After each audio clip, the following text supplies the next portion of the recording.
কেন যে একটা ডাক্তার ছেলের সাথে প্রেম করতে গেলাম? সারাদিন থাকে কাটা ছেঁড়া নিয়ে, এটা প্রেমের কি বুঝবো? তোমার বাবাই না ডাক্তার ছিল? বাবা নিয়ে কথা বলবো না।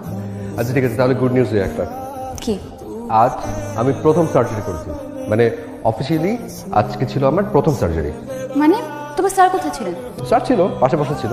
তো সেটা তুমি আমাকে আগে বলবা না? আর আমি নিজেই জানতাম না, স্যার হুট করে বলে যে আজ যা করার সানিয়াত করবে আর পাশে বসে বসে দেখবো। তো প্রবলেম আমার হৃদয়ের। হৃদয়ের ডাক্তার না, হৃদয়ের কাটাকাটির ডাক্তার। ও এগুলো বলবা না তো। আচ্ছা, সব সম্পর্কর শেষটা কি সুন্দর হয় শুরুর মতো? সম্পর্কের শেষ কি কখনো হয়? আসলেই হয় না, মানুষ ভুলতে পারে না।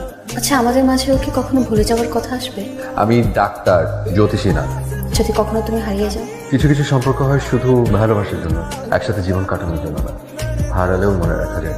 আচ্ছা, আমরা এত কঠিন কঠিন কথা কেন বলছি? কারণ আমরা কঠিন প্রেম করছি। কঠিন প্রেম সিনেমা আছে নামে। কঠিন প্রেমের জ্বালায় মন বসে না পড়ার টেবিলে। বলবো কথা বাসর ঘরে, তার আগে চাই কোটি টাকার খাবে।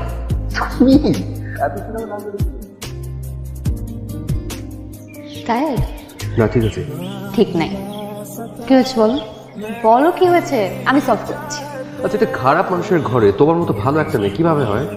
প্লিজ বাবাকে নিয়ে কোনো কথা বলবো না। আমি বলতে চাইনি। তুমি বাবাকে অপছন্দ করো, সেটা আমি বুঝি। তোমার বাবা কি কি করে সেটা জানলে তুমিও তাকে অপছন্দ করবে। গরিব মানুষের হক নষ্ট করছে, অসহায় গরিব মানুষের সুচিকিৎসা পাচ্ছে না তাদের দুর্নীতি লুটপাটের কারণে। একটা জেনারেটরের কারণে একটা মা তার সন্তানকে হারিয়েছে। মানুষের অভিশাপ লাগবে না? লাগবে তো। ওরা নিজের যখন কোনো ট্রিটমেন্ট দরকার হবে, উনি সেদিন বুঝবে কত সংকট এখানে। সেদিন শিক্ষা হবে, আর শিক্ষা হওয়াই উচিত। আমি পাশে যাবো। তুমি কেন রাগ করছো? ওয়াহাব স্যার শুধু তোমার বাবা না, একটা হাসপাতালের অভিভাবক। তুমি তাকে চাইলে দুইভাবে দেখতে পারো। একটা তোর বাবা হিসাবে দেখবে, খারাপ লাগবে না। কিন্তু যখন একজন হাসপাতালের অভিভাবক হিসেবে দেখবে, তখন কিন্তু তোমার খারাপ লাগবে। আমার মেয়েকে তুমি কি বলেছো? আমি কোনো কিছু বলছি, দিদা জোর করেছে তাই বলছি। আমার মেয়েকে তুমি এসব কথা বলতে পারো না। আপনার কোনো কিছু জানার অধিকার আপনার মেয়ের না থাকতে পারে, কিন্তু আমার সবকিছু জানার অধিকার কিন্তু দিনার আছে। চুপ করো, স্টপে। তোমার কোনো অধিকারই নেই। আমি বেঁচে থাকতে আমার মেয়েকে আমি তোমার ঘরে দিচ্ছি না। এই ছেলেই আমার জীবন নেবে। রহমান সাহেব, কালকে হসপিটাল থেকে সানিয়াতকে বের করে দেবো। কি বলছেন এসব? ও এমন কি হয়ে গেছে? আমরা নতুন ডাক্তার অ্যাপয়েন্টমেন্ট। আপনি কালকে ওকে বলে দেবেন হসপিটালে ওকে আসতে হবে না। ওকে যদি আপনাদের এতই দরকার হয় তাহলে ওই থাক, হয় ও থাকবে, না হলে আমি থাক। জিনা, জিনা, কি হয়েছে? কি হয়েছে বলেন? স্যারের রক্তনালী অনেকখানি ব্লক, অপারেশন করা লাগবে। তাহলে অপারেশন করছেন না কেন? শুরু করেন। সবচেয়ে ভালো হয় অপারেশনটা সানিয়াত করুন। প্লিজ প্লিজ সানিয়া, তুমি আমার বাবাকে বাঁচাও প্লিজ। মামা, আরে তোর বাবার নাই, ওরা তোর বাবারে বাঁচাতে পারলো না। খুব বাজে একটা সিদ্ধান্ত হয়েছে, খুব বাজে। ওই ছেলের যে অপারেশন করা ঠিক হয় নাই, ময়রা গেছে না মাইরা ফেলে জানলে জানে। খুব ভুল সিদ্ধান্ত হয়েছে।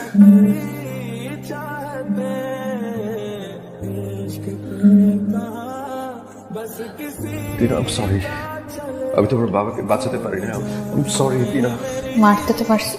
হ্যাঁ, রাগ হয়েছে, সব রাগ মিটে গেছে না? আমরা সবাই মিলে অনেক চেষ্টা করেছি। বিশেষ করো উই আর নট গড। সবকিছু তো আল্লাহর হাতে আলটিমেটলি। না আমরা মিথ্যা কথা বলবো না আমাকে। দিনা, আমার বাবাকে মেরে ফেলছো তুমি, মিথ্যা কথা করছো। ওনার সিচুয়েশন খুব ক্রিটিক্যাল। মিথ্যা বলো না, সবাইকে বাঁচাও, শুধু আমার বাবাই মরে গেছে। খবরটা মেরে ফেলছো না? দিনা, ওনার মেরে ফেলছো তো, মেরে ফেলছো আমার বাবাকে। শান্তি পাইছো? পাইছো আমার শান্তি? মামা, মামা, যাও। কেমনে পারছো তুমি? এত রাগ, বিচার করবে। দিনা, দিনা।